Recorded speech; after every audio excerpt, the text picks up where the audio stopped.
Di sebuah sudut kota Bandung yang selalu ramai dan penuh semangat, tumbuh seorang gadis kecil bernama Yola Yuliana. Sejak kecil, Yola bukanlah anak yang suka diam. Ia lebih senang berlarian di halaman rumah, melompat-lompat seolah sedang mengejar sesuatu yang belum bisa ia jelaskan. Ibunya, seorang guru SD, seringkali geleng-geleng kepala melihat anaknya yang tak pernah kehabisan energi. Ayahnya, seorang pegawai negeri yang juga pecinta olahraga, melihat potensi dalam diri Yola sejak dini. Yola pertama kali mengenal bola voli saat duduk di bangku kelas 4 SD. Kala itu, kakaknya yang duduk di SMP sering membawa bola voli ke rumah. Yola kecil yang penasaran mencoba memukul bola itu, dan terkejut melihat betapa menyenangkannya permainan itu. Mulai dari halaman rumah, kemudian lapangan kecil dekat rumah. Yola pun semakin jatuh cinta pada voli. Tangannya sering memar, kakinya lecet, tapi semangatnya tidak pernah padam. Saat masuk SMP, Yola mulai bergabung dengan ekstrakurikuler bola voli. Pelatih sekolah langsung tertarik melihat postur dan kelincahannya. Meski tubuhnya belum tinggi saat itu, namun lompatannya luar biasa. Anak ini beda, ujar pelatih pertamanya suatu ketika. Yola bukan hanya bermain, tapi juga belajar mengenal teknik, aturan, dan strategi dalam permainan. Ia selalu jadi yang paling rajin datang latihan, bahkan kadang datang lebih awal untuk sekadar latihan passing sendiri. Perjuangan tak pernah jauh dari hidup Yola. Waktu sekolah harus ia bagi dengan latihan. Pulang sekolah, makan sebentar, lalu langsung ke lapangan. Malamnya, ia masih menyempatkan diri belajar. Orang tuanya sempat khawatir, takut Yola terlalu lelah. Tapi Yola selalu menjawab, "Aku bahagia kalau bisa main voli." Saat memasuki SMA, Yola mulai dikenal di lingkungan kota Bandung. Ia beberapa kali membawa sekolahnya juara dalam turnamen antar pelajar. Dari sinilah namanya mulai terdengar oleh klub-klub lokal. Salah satunya adalah klub Bandung Tektauna, tempat ia akhirnya memulai karier profesional. Masuk ke klub bukan perkara mudah. Yola harus bersaing dengan banyak pemain muda berbakat lainnya. Namun mental petarungnya membuat ia tak menyerah. Hari demi hari ia habiskan untuk membentuk fisik dan mengasah teknik. Ia tahu, masuk dunia profesional berarti ia harus siap melawan ketatnya persaingan. Disinilah titik awal mimpi Yola tumbuh lebih besar. Dari sekadar bermain di lapangan sekolah, kini ia menatap panggung nasional. Namun perjalanan baru saja dimulai, dan tantangan di depan jauh lebih besar daripada yang pernah ia bayangkan. Bergabung dengan klub Bandung Tektauna menjadi titik balik besar dalam hidup Yola Yuliana. Meski usianya masih sangat muda, ia harus langsung beradaptasi dengan lingkungan yang penuh tekanan dan kompetisi tinggi. Di sini, semua pemain adalah talenta terbaik dari berbagai daerah, dan tak ada yang diberi tempat tanpa perjuangan. Hari-hari pertama Yola di Tekton dipenuhi rasa gugup. Ia harus berlatih bersama pemain-pemain senior yang sudah kenyang pengalaman di liga. Tapi ketegangan itu perlahan luruh saat pelatih melihat kesungguhan dan kerja kerasnya. Yola bukan hanya cepat belajar, tapi juga tak takut menerima kritik. Setiap evaluasi ia jadikan bahan bakar untuk tumbuh. Tubuhnya pun makin terbentuk. Latihan beban, pola makan ketat, serta jadwal latihan intensif menjadi bagian dari rutinitas harian. Meski sempat jatuh sakit karena kelelahan, Yola tidak pernah mengeluh. Ia tahu, mimpi besar membutuhkan pengorbanan yang besar pula. Dan di balik semua rasa lelah itu, tersimpan tekad yang tak tergoyahkan. Ingin menjadi pemain voli putri terbaik di Indonesia. Pada usia 16 tahun, Yola mulai mencuri perhatian di beberapa turnamen junior nasional. Kemampuannya dalam menyerang dari posisi open spiker membuat para pelatih mulai memperhitungkannya. Tak lama kemudian, ia dipercaya tampil di ajang Proliga, liga voli profesional tertinggi di Indonesia. Ia menjadi salah satu pemain termuda yang tampil saat itu. Tampil di Proliga bukan perkara kecil. Penonton, tekanan media, hingga ekspektasi klub menjadi beban berat. Tapi Yola justru menunjukkan kedewasaan di atas lapangan. Ia bermain dengan penuh semangat dan percaya diri. Meski lawan yang dihadapi seringkali jauh lebih berpengalaman. Beberapa kali ia tampil gemilang, membuat penonton bersorak menyebut namanya. Dari Proliga, Yola mulai mendapat undangan seleksi tim nasional. Ini adalah mimpi yang sejak lama ia simpan diam-diam. Ketika akhirnya namanya benar-benar masuk ke dalam skuad pelatnas, Yola sempat menangis. Ia teringat perjuangan sejak kecil, latihan di lapangan tanah, tubuh penuh luka, dan doa-doa yang tak pernah putus dari orang tuanya. Di pelatnas, ia kembali dihadapkan pada kenyataan baru, bersaing dengan atlet terbaik se-Indonesia. Disinilah mental juara benar-benar dibentuk. Tidak cukup hanya kuat secara fisik, tapi juga harus tahan banting secara emosional. Ada saat ia ingin menyerah karena merasa tak cukup baik. Tapi setiap kali melihat bendera merah putih di dada, semangat itu kembali menyala. Pelatih kepala timnas sempat berkata, "Kamu mungkin belum yang terbaik, tapi kamu salah satu yang paling rajin. Dan itu yang akan membawamu jauh." Kata-kata itu melekat dalam hati. Ia menjadikannya prinsip bahwa usaha tidak pernah mengkhianati hasil. Dan benar saja, perlahan Yola mulai mendapat kepercayaan tampil sebagai starter dalam turnamen internasional. Dari situ, langkahnya semakin mantap, dan nama Yola Yuliana pun mulai menjadi perhatian publik. Namun, di balik gemerlap dunia atlet, Yola tahu bahwa masih banyak tantangan di depan. Lawan yang semakin tangguh, tekanan yang semakin besar, dan beban ekspektasi dari negara membuat segalanya tidak mudah. Tapi bagi Yola, ini semua bukan akhir melainkan bagian dari jalan panjang yang harus ia tempuh. Dan ia siap menapakinya sejauh apapun. Ki, mengenakan jersey timnas Indonesia untuk pertama kalinya adalah momen yang tak akan pernah Yola lupakan. Di dadanya tertera lambang Garuda, dan di pundaknya terpikul harapan jutaan rakyat Indonesia. Saat itu, ia bukan lagi sekadar gadis Bandung yang suka memukul bola voli di halaman rumah. Ia kini adalah wakil bangsa.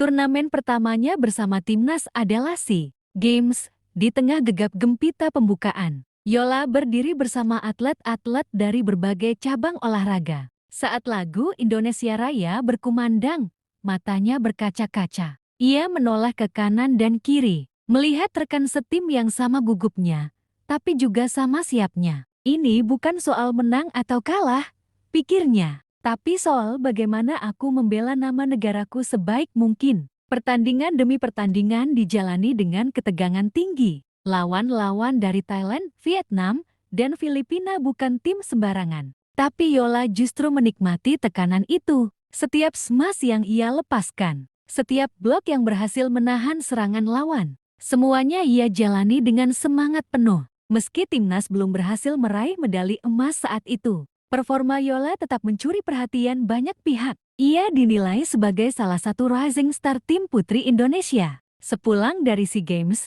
nama Yola semakin dikenal publik. Media mulai meliput kegigihannya. Ia diundang ke berbagai acara, diminta menjadi pembicara di sekolah-sekolah, dan dijadikan panutan bagi atlet muda. Tapi ketenaran tak membuatnya lupa diri. Justru ia makin disiplin, makin harus belajar, dan makin rajin berlatih. Yola juga aktif membagikan kisahnya di media sosial. Ia sering mengunggah latihan-latihan beratnya, memberi semangat kepada pengikutnya, dan membuktikan bahwa mimpi bisa diraih dengan kerja keras. Banyak anak muda yang mulai terinspirasi untuk terjun ke dunia voli berkat Yola.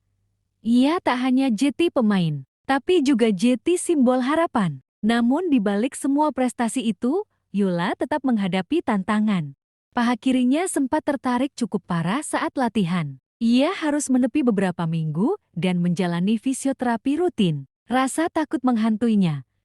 Bagaimana kalau tak bisa pulih? Bagaimana kalau performanya menurun? Tapi Yola tak mau kalah oleh rasa takut. Ia mengikuti setiap arahan tim medis dengan sabar, melatih bagian tubuh lain agar tetap bugar, dan tak pernah putus doa. Saat akhirnya bisa kembali ke lapangan, air matanya mengalir. Ia tahu, setiap detik di lapangan kini terasa lebih berharga. Kembalinya Yola disambut hangat oleh rekan satu tim. Mereka tahu, ia adalah sosok yang bukan hanya tangguh secara fisik, tapi juga kuat secara mental. Keberadaannya menjadi energi bagi tim membawa semangat, kerja keras, dan ketulusan dalam bermain. Di tahun-tahun berikutnya, Yola terus mewakili Indonesia dalam berbagai ajang internasional. Ia berhadapan dengan tim-tim kuat dari Asia, dan bahkan Eropa.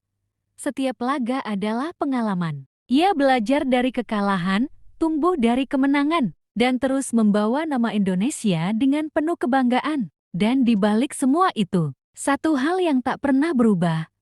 Senyum hangatnya setiap kali menatap tribun, mencari sosok ibunya yang selalu hadir, meski hanya sebagai bayangan di benaknya. Karena bagi Yola, keluarga dan cinta pada Indonesia adalah alasan utama ia terus berdiri di lapangan itu. Setelah beberapa tahun berlaga bersama tim nasional dan menjadi salah satu wajah paling dikenal di dunia voli putri Indonesia, Yola Yuliana semakin dewasa bukan hanya sebagai atlet, tapi juga sebagai manusia. Ia sudah pernah merasakan atmosfer SEA Games, berhadapan dengan pemain top Asia, dan mencicipi manisnya kemenangan sekaligus pahitnya kekalahan. Tapi ternyata, sorotan bukan selalu hal yang menyenangkan. Popularitas membawa tekanan. Setiap pertandingan, setiap gerakan, bahkan setiap ekspresi wajahnya bisa jadi perbincangan publik. Media mulai menyoroti hal-hal di luar lapangan.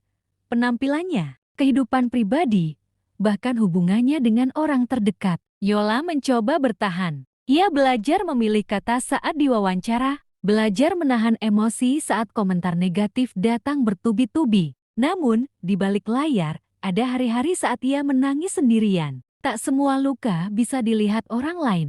Di sisi lain, kompetisi di dunia voli semakin sengit. Pemain-pemain muda bermunculan, membawa energi dan ambisi besar. Yola sadar, ia tak bisa selamanya jadi yang terdepan. Maka ia beralih fokus, bukan hanya menjadi pemain terbaik, tapi juga menjadi pemain yang bisa mengangkat tim. Ia mulai membimbing pemain-pemain muda di klubnya, menjadi kakak bagi mereka. Ia tahu, warisan tak hanya soal piala, tapi juga nilai yang ditinggalkan.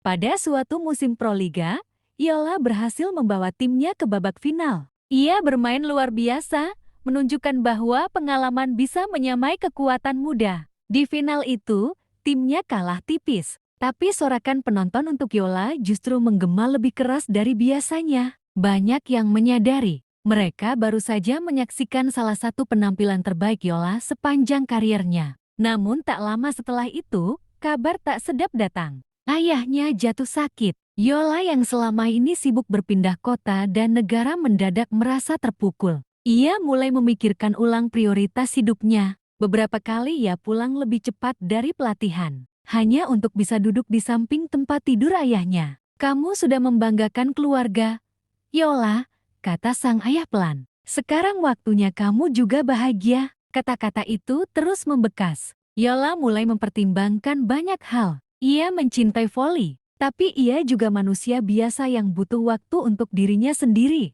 untuk keluarga, dan untuk kehidupan di luar lapangan. Ia mulai mengambil kursus kepelatihan, aktif dalam kegiatan sosial olahraga, dan menjadi mentor bagi atlet muda. Salah satu keputusan penting yang ia ambil adalah menerima tawaran untuk menjadi asisten pelatih di tim muda sambil tetap bermain. Ini bukan soal menepi, tapi tentang transisi dari seorang pemain menjadi sosok yang bisa membentuk pemain lain. Meski banyak yang bertanya-tanya apakah Yola akan segera pensiun, ia menjawab dengan senyum, "Aku hanya ingin terus memberi, entah sebagai pemain atau pelatih." Yola belajar bahwa puncak karir bukan hanya saat berdiri di podium juara, tapi juga saat ia bisa melihat seseorang tumbuh karena bimbingannya. Dan dari situlah ia menemukan bentuk baru dari kebahagiaan. Waktu terus berjalan, dan langkah Yola Yuliana mulai sedikit demi sedikit menjauh dari sorotan lapangan. Ia masih bermain sesekali di beberapa pertandingan klub, namun lebih banyak terlihat di pinggir lapangan mengenakan seragam pelatih, memegang clipboard, dan memberi arahan dengan suara tegas tapi penuh empati. Peran baru ini bukan hasil paksaan, tapi sebuah pilihan yang datang dari kedewasaan. Sebagai pelatih muda, Yola menghadapi tantangan berbeda. Ia harus belajar berkomunikasi bukan hanya dengan pemain, tapi juga manajemen tim, media, dan pengurus organisasi. Tapi, keunggulannya sebagai mantan pemain aktif membuat pendekatannya sangat diterima oleh anak-anak didiknya. Ia tahu betul rasa tegang sebelum bertanding, letih setelah latihan, bahkan keraguan dalam diri pemain muda yang belum percaya diri. Salah satu momen paling menyentuh adalah ketika seorang pemain muda menghampirinya usai pertandingan dan berkata, "Mbak Yola, Mbak di TV, sekarang aku bisa dilatih langsung oleh idola aku." Kalimat sederhana itu membuat Yola terdiam. Dadanya sesak oleh haru. Ia sadar, tanpa ia sadari, ia telah menjadi inspirasi. Di luar peran kepelatihan, Yola juga aktif mengembangkan olahraga voli di daerah-daerah. Ia ikut dalam program pelatihan untuk anak-anak di kampung-kampung, memperjuangkan lapangan-lapangan voli yang layak, dan mendorong agar pelatih-pelatih lokal diberi pelatihan yang memadai. Bagi Yola, olahraga bukan hanya tentang kompetisi, tapi tentang menyatukan, mendidik, dan membentuk karakter. Suatu hari, saat mengisi seminar olahraga di sebuah universitas, ia ditanya tentang apa yang paling membanggakan dari perjalanan hidupnya. Yola terdiam sejenak, lalu menjawab, "Bukan piala, bukan juga medali. Tapi saat aku tahu, ada orang yang jeti lebih berani bermimpi karena melihat aku berjuang." Kini, Yola hidup tenang di Bandung. Ia masih bangun pagi, masih ke lapangan, tapi tak lagi memaksakan tubuhnya seperti dulu. Ia mengisi waktunya dengan mengajar, menulis tentang dunia olahraga, dan sesekali menjadi komentator pertandingan voli. Rumahnya sering dipenuhi pemain muda yang datang bukan hanya untuk berlatih, tapi juga untuk sekadar ngobrol, curhat, atau meminta nasihat. Sebagai penutup dari karier panjangnya, Yola merilis sebuah buku yang berisi kisah hidupnya, perjuangannya, serta nilai-nilai yang ia pegang teguh. Buku itu menjadi bestseller di kalangan pecinta olahraga dan pelajar. Ia tak pernah menyangka kisahnya bisa sejauh itu menjangkau hati orang-orang. Dan di akhir buku itu, Yola menulis sebuah kalimat sederhana, "Aku tidak ingin dikenang sebagai pemain terbaik, tapi sebagai seseorang yang tidak pernah berhenti berjuang dan memberi." Karena sejatinya, itulah makna sebenarnya dari kemenangan. Yola Yuliana mungkin telah melepas jersey tim nasional, tapi jejak langkahnya akan terus hidup dalam semangat voli Indonesia. Dari Bandung untuk Indonesia. Dari voli untuk dunia, warisan itu kini telah abadi.